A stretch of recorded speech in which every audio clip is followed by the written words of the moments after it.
So the put call parity actually holds us down where we have a linear function letting f of x equal y. We actually have the underlying stock price equaling the future present values of the strike prices. And so that's how we're able to get skates on what essentially you might say is going to be the continuum for strike prices at the money each time, and being able to create binary volatilities from being able to put the stock price and the at the money call strike price, where you would see that the maximum drawdown of 10 to 12% in this case with the article written at the strike price 108 at the money is giving us the initial node. Okay, so what I'm saying is that we can basically ascertain the call price and to have find a discrepancy in between what we have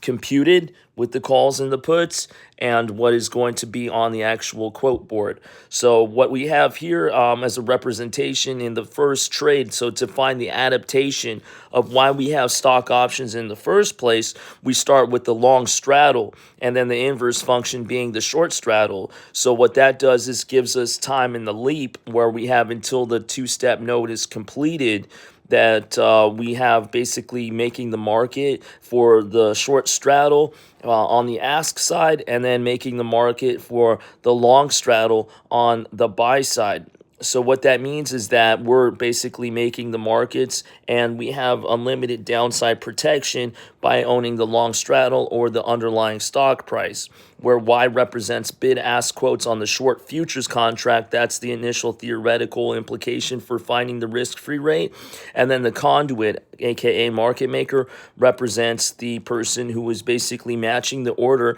in between the call buyer and the investment owner. And that call buyer is going to be the one going long the straddle.